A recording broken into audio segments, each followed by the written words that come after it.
Hello बच्चों, class 9th के आज हम करने वाले हैं एक्सरसाइज 1.10 को। ठीक है, जिसमें मुझे विलोक नाम विधि से क्वेश्चन सॉल्व करना है।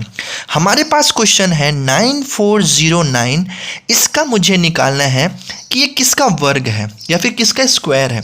ठीक है, तो आपको ध्यान से देखना है। मैं आपको एक ही क्वेश्चन में ऐसा समझा दूंगा कि अगले सारे क्वेश्चन आप खुद ही बना लोगे।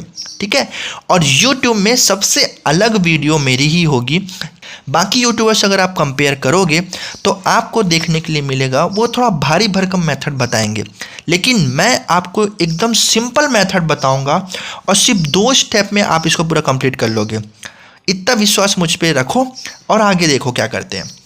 आप देखो ये नंबर पूरा का पूरा देखो। सबसे पहले लास्ट में देखो, सिर्फ लास्ट को देखना है आपको।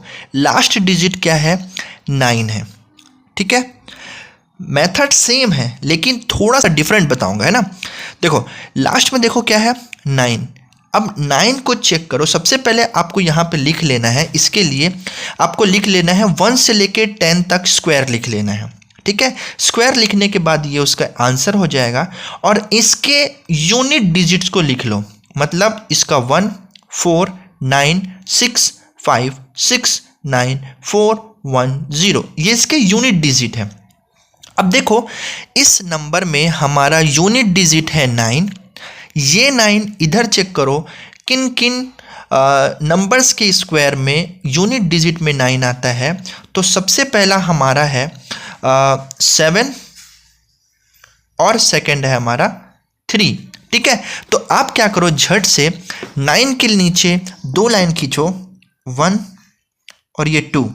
एक होगी 3 के लिए, एक होगी 7 के लिए। ठीक है, आई होप यहाँ तक अभी समझ में आया होगा। अभी मैंने सिर्फ फर्स्ट स्टेप बताया है। सेकंड स्टेप देखो, इस नंबर को चेक करो। ये क्या है? 94। आपको ऐसे ही करना है। ये है 94। चेक करो 94 जो है किन नंबर्स के बीच में आएगा। मतलब 9 और 10 का अगर मैं स्क्वायर करूँगा तो इन दोनों के बीच में ही 94 नंबर आएगा। ठीक है, तो मेरा आंसर जो होगा वो हमेशा इन दोनों में से ऊपर वाला ही होगा। मतलब मुझे पहले ये चेक करना है कि इन दोनों में ये वाला नंबर कहाँ पे आता है। चाहे तो इन दोनों में ले लो, चाहे इन दोनों में ले लो, चाहे इन दोनों में ले लो। ठीक है, मुझे ये चेक करना है कि 94 किन नंबर्स की स्क्वायर के बीच में आता है। तो 94 मुझे पता है इन दोनों नंबर्स के बीच के स्क्वायर में आएगा और हमेशा आपको ऊपर वाला नंबर ही लेना है। तो मैं यहाँ से ले लूँगा 9 को और 9 को लिख दूँगा यहाँ पे और यहाँ पे। ठीक है, तो अब इस वाले पूरी वैल्यू का स्क्वायर या तो 93 होगा या तो 97 होगा। ठीक है, तो हमेशा ध्यान देना, अगर मैं 9 को यहाँ पे ले रहा हूँ तो 9 की वैल्यू क्या आ रही है? 81। और 81 यहाँ पे लिखूँगा और दूसरा लिखूँगा 94। ध्यान से देखो 81 जो है वो छोटा है 94 से, इसलिए हमारा बड़ा वाला जो साइन होगा वो इस साइड रहेगा और हमारा जो फाइनल आंसर होगा वो होगा ऐसा। तो यहाँ पे आ जाएगा हमारा 97 और यही 97 हमारा पूरा आंसर, फाइनल आंसर हो जाएगा।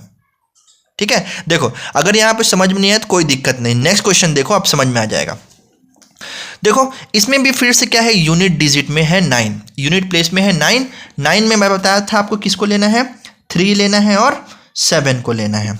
ठीक है, उसके बाद क्या बोला? चेक करो 75 जो है किन नंबर के स्क्वायर के बीच में आता है। तो देखो इस बार जो मेरा 75 है वो आ रहा है या 8 या तो 9, इन दोनों के बीच में आ रहा है। और मैंने क्या बताया था, हमेशा आपको ऊपर वाला नंबर ही लेना है।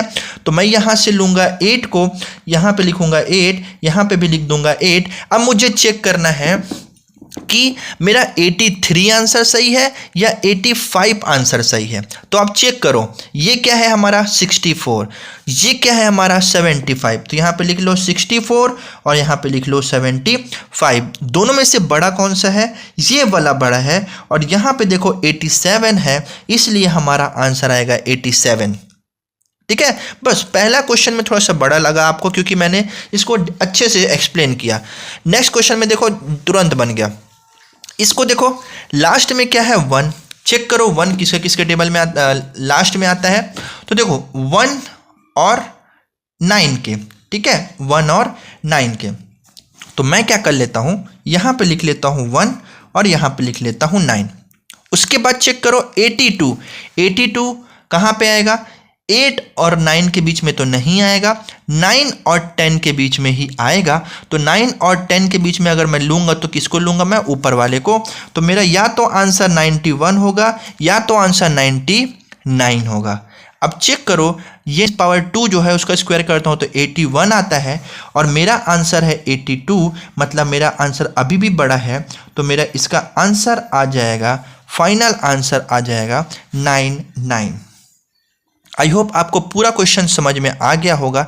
इसके बाद आपको कोई दिक्कत नहीं होने वाली है, ठीक है। मिलते हैं अगली वीडियो पे, तब तक के लिए बाय बाय। और वीडियो को लाइक और चैनल को सब्सक्राइब करना मत भूलना, ठीक है। बाय।